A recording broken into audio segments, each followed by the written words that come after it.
बहुत बार ऐसा देखने को मिलता है जो ज्यादा भगवान का पूजा पाठ करता है वही सबसे ज्यादा दुखी होता है, जबकि कोई नास्तिक आदमी जो भगवान को नहीं मानता, कभी पूजा पाठ नहीं करता, कभी संतों का संग नहीं करता, वह सबसे ज्यादा सुखी जीवन जीता है। यह सब चीजें देखकर कभी कभी तो ऐसा लगता है कि भगवान ही गलत है, भगवान का न्याय ही गलत है। यह कोई कहानी नहीं है, ऐसा हर किसी के साथ होता है। दोस्तों, आज के इस वीडियो में हम आप लोगों को इसके पीछे के कारण के बारे में बताने वाले हैं। भगवान श्री कृष्ण ने स्वयं इसका उत्तर दिया है। आखिर ज्यादा पूजा पाठ करने वाले लोग दुखी और परेशान क्यों रहते हैं, इसका उत्तर भगवान श्री कृष्ण ने श्रीमद् भागवत गीता के माध्यम से बड़ी स्पष्टता के साथ बताया है। तो चलिए फिर शुरुआत करते हैं। नमस्कार दोस्तों, चैनल पर आप सभी का स्वागत है।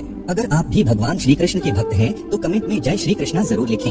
तो चलिए शुरू करते हैं आज की प्रस्तुति। दोस्तों, बात द्वापर युग की है, जब भगवान श्री कृष्ण और अर्जुन के बीच संवाद हो रहा था। तब अर्जुन ने भगवान श्री कृष्ण से पूछा कि हे माधव, जो लोग ज्यादा पूजा पाठ करते हैं वह ज्यादातर दुखी और परेशान रहते हैं, इसके पीछे क्या कारण है? जबकि जो लोग भगवान का नाम भी नहीं लेते, भगवान का स्मरण बिल्कुल भी नहीं करते और हमेशा गलत कार्य में लिप्त रहते हैं, उन लोगों को मैं सुखी देखता हूँ। इसके पीछे का रहस्य मुझे समझाने का प्रयास करें। तब भगवान श्री कृष्ण ने एक छोटी सी कहानी के माध्यम से अर्जुन को इसका उत्तर दिया। आइए जानते हैं उस छोटी सी कहानी के बारे में। दोस्तों, एक गुरु के दो शिष्य थे, दोनों ही पढ़े लिखे विद्वान थे। दोनों में फर्क सिर्फ इतना था कि एक भगवान को मानने वाला था और दूसरा भगवान को न मानने वाला नास्तिक था। एक ऐसा था जहाँ पर भगवान की कथा होती थी, जहाँ सत्संग होता था, जहाँ भजन होता, वहाँ दौड़ के चला जाता और भगवान की पूजा पाठ करने लगता। दूसरा शिष्य इन सब चीजों से काफी दूर था। वह शराब पान भी करता था, वेश्याओं के साथ गमन करता था। सारी बुरी आदतें दूसरे शिष्य में थी। एक दिन क्या हुआ, एक शिष्य शराब पीकर अनाप शनाप बोलते हुए रास्ते में पैदल चलते हुए अपने घर को जा रहा था। अचानक उसको रास्ते में पैसों से भरा एक बैग मिल जाता है। उसकी खुशी का ठिकाना नहीं रहता।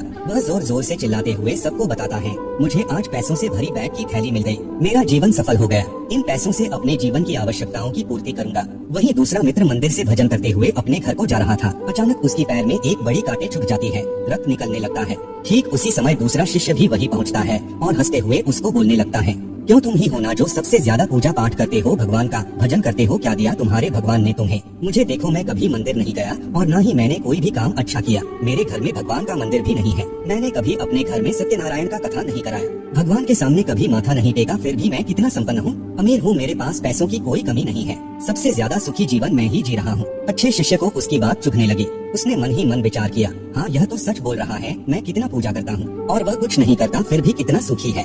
इतना सोचते हुए वह अपने गुरु के पास चला जाता है और यही प्रश्न गुरु से करता है। गुरुजी मुस्कुराते हुए बोले, भगवान जो करते हैं अच्छे के लिए ही करते हैं, जिसकी जैसी योग्यता होती है उसको उसी के अनुसार फल देते हैं। अब तुम्हारे प्रश्नों का उत्तर तुम जानते हो, भगवान ने तुम्हारे पैर में ही क्यों चुभाई काटे और उसको पैसों से भरी हुई बैग क्यों मिली? सुनो, तुमने पिछले जन्म में बहुत पाप किया था, इसलिए तुम्हारी आज मौत होने वाली थी। तुम बच गए क्योंकि तुम मंदिर गए थे, तुमने भगवान की पूजा की थी, यही एक कारण है कि तुम्हारी मौत न होकर सिर्फ एक ही काट चुभा। अब तुम्हारे मित्र की बात करते हैं। पूर्व जन्म में वह एक संत महापुरुष था, इसलिए उसकी आज किस्मत बदलने वाली थी। करोड़ों की संपत्ति का मालिक बनने वाला था, मगर इस जन्म में उसने कोई भी अच्छा काम नहीं किया, इसलिए पूर्व जन्म के फल के अनुसार उसको थोड़े पैसे ही मिले, जबकि वो अरबों की संपत्ति का मालिक बनने वाला था।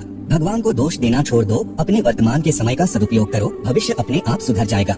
इस प्रकार उसकी आंखें खुल गई और वह फिर से अपने पूजा पाठ में लग गया। तो दोस्तों, आज के लिए बस इतना ही। उम्मीद करते हैं हमारे द्वारा दी गई जानकारी आपको पसंद आई होगी। तो मित्रों, अगर यह वीडियो आपको पसंद आई हो तो लाइक और शेयर जरूर कीजिएगा। अगर आपने हमारे चैनल को सब्सक्राइब नहीं किया है तो जरूर करिए। और हाँ, वीडियो को अंत तक देखने के लिए आपका बहुत बहुत धन्यवाद।